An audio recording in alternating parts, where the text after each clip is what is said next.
یہ وہ ہے کتاب احکام شریعت, اس کی نسبت سے مفتی صاحب نے بھی اپنا نام رکھا. اب یہ ساری چیزیں تو میں ہی بتا سکتا ہوں نا, کیوں سو کے بتا سکتا ہوں, کیوں کیونکہ وہ بھی کیا دن تھے, ہم بھی ایک جن تھے.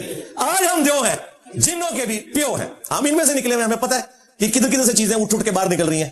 یہ احکام شریعت پروگرام کا نام کیوں رکھا گیا؟ خیر 2003 میں انہوں نے جوائن کیا, آج تک بیٹھے ہوئے وہاں پہ اور بڑے مہذب انداز میں گفتگو کرتے ہیں, لیکن ہماری دعوت کی ہیٹ ان تک بھی پہنچ گئی ہے. لہذا جس طرح ڈاکٹر طاہر القادری صاحب نے اپنی عزت افزائی کروائی 2 ہفتے پہلے, آج مفتی اکمل صاحب حافظہ اللہ تعالیٰ کی باری ہے, کیونکہ وہ خود نکلے ہیں نا اب ریسکیو کرنے کے لیے, اور انہوں نے تو انسانی تاریخ کا سب سے بڑا فتنہ قرار دیا ہے مجھے. تو اب میرا حق پہنچتا ہے کہ میں ان کی گفتگو کی پوری انجینئرنگ کروں انشاءاللہ تعالی. مفتی اکمل صاحب بریلوی مکتب میں چند سلجھے ہوئے علماء میں سے ہیں. ان میں وہ والی سختی نہیں پائی جاتی جس طرح باقی علماء میں. اس کی وجہ سے انہیں اپنے علماء کی گالیاں بھی کھانی پڑی. مظفر شاہ صاحب کے ساتھ ان کا کنفلکٹ بھی چلتا رہا, جب انہوں نے کہا کہ ہمیں امام کی تحقیق کرنے کی ضرورت نہیں ہے, کوئی بھی امام ہے آپ اس کے پیچھے نماز پڑھ لیا کریں.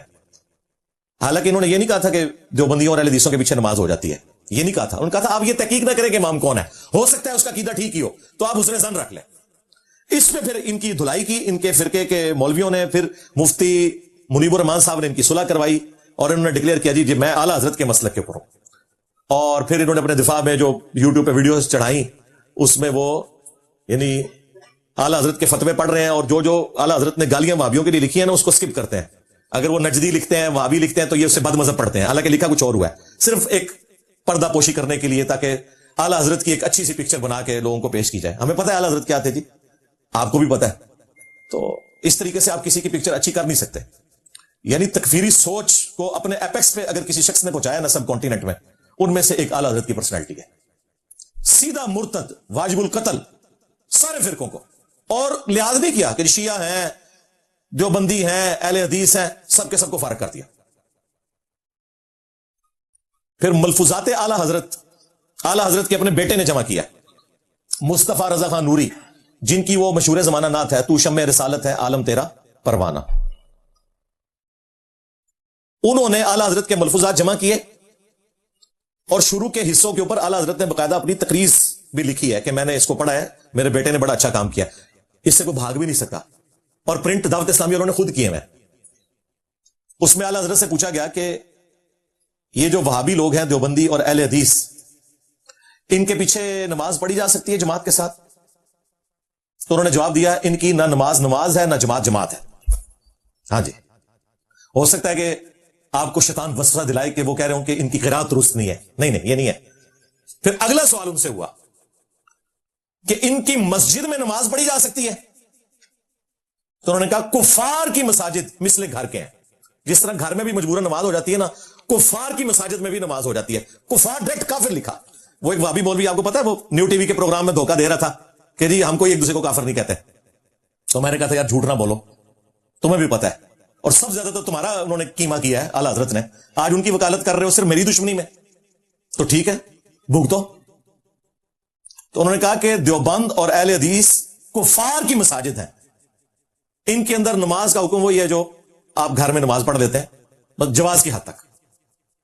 یہاں ہمیں اعلیٰ حضرت سے اختلاف ہے. کفار کی مساجد نہیں کہنا چاہیے تھا, کفار کی عبادت گاہیں کہنا چاہیے تھا, کیونکہ کفار کی مسجد نہیں ہوتی ہے. لہٰذا دیوبند اور اہل حدیث کی مسجد تو ہے ہی نہیں ہے نا اعلیٰ حضرت کے نزدیک, تو انہیں کہنا چاہیے عبادت گاہ. دیکھیں اعلیٰ حضرت کی غلطی میں نے پکڑی ہے. کیوں؟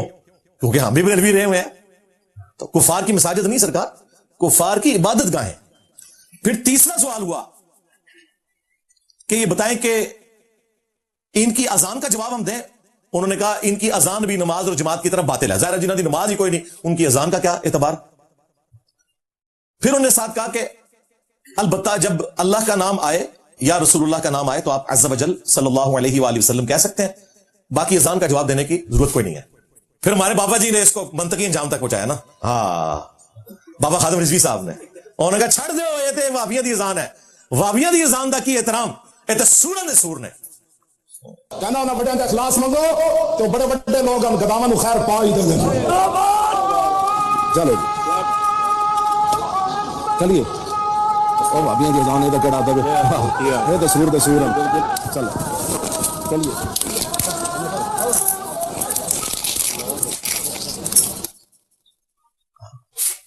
یعنی جس طرح سور پلانٹ ارتھ کے اوپر ایک اس اعتبار سے مردود جانور ہے, اس طرح سوروں کے اندر اگر کوئی سور ہوتا نا تو وہ وابی ہوتے ہیں. اور وابی اعلیٰ حضرت جب کہتے ہیں وہ دیوبند اور اہل حدیث دونوں کو کہتے ہیں. اور جب خادم رضوی صاحب نے کہا اس وقت انہوں نے دیوبندیوں کو کہا, کیونکہ وہ بادشاہی مسجد دیوبندیوں کے پاس ہے. تو اہل حدیث تو ویسے ہی وابی ہیں, ان کے نزدیک دیوبندی بھی وابی ہیں. تو یہ ہے ہمارے اعلیٰ حضرت اور ان کی مسند پہ چلنے والے بزرگان دین, اور انہی کی ایک لڑی میں ایک مفتی اکمل صاحب حافظہ اللہ تعالی. تو آج انشاءاللہ تعالی مفتی اکمل صاحب کی باری آئی ہے, اور یہ باری ان کی آتی ہے اس وجہ سے کہ خود نکل کے آتے ہیں. میں نے کبھی ان کو نہیں للکارا کہ بھی تم لوگ نکلو, اور جب یہ نکلتے ہیں تو باقیوں کا تو کوئی لحاظ کرتے ہیں, میرا بالکل کوئی لحاظ نہیں کرتے, اور میں چاہتا ہوں کہ لحاظ نہ کریں تاکہ میں انہیں ان کے اندر کی خبر دوں, کیونکہ مجھ سے زیادہ ان کو کوئی جانتا نہیں. ظاہر ہے میں بھی خود 31 سال تک ان لوگوں کے ساتھ رہا ہوں, دعوت اسلامی میں 10 سال گزارے ہیں, ہم سے تو کوئی چیز ڈھکی چھپی نہیں ہے. تو یہ مفتی اکمل صاحب باپا جانی الیاس قادری صاحب کے مرید ہیں. اپنے ساتھ اتاری اب نہیں لکھتے, قادری لکھتے ہیں, لیکن پہلے لکھا کرتے تھے. مرید ابھی بھی ہیں. انہوں نے باقاعدہ ریزائن کیا تھا پھر دعوت اسلامی سے, اور باپا جانی یعنی کہ مولانا الیاس قادری صاحب کی اجازت سے یہ کیو ٹی وی پہ آئے تھے, اس لیے ایک دوسرے کو سپورٹ کرتے ہیں. اسی طریقے سے اویس رضا قادری جو نعت خان ہے وہ بھی اتاری ہیں, انہوں نے بھی باقاعدہ اجازت لے کے تو پھر اپنا راستہ دعوت اسلامی سے الگ کیا, لیکن وہ راستہ انہوں نے اپنی تبلیغ کے پوائنٹ آف ویو سے الگ کیا. ہمدردیاں عقائد وہی ہیں, ان سے کوئی ناراضگی نہیں ہے ان کی, یہ ذہن میں رکھیے گا.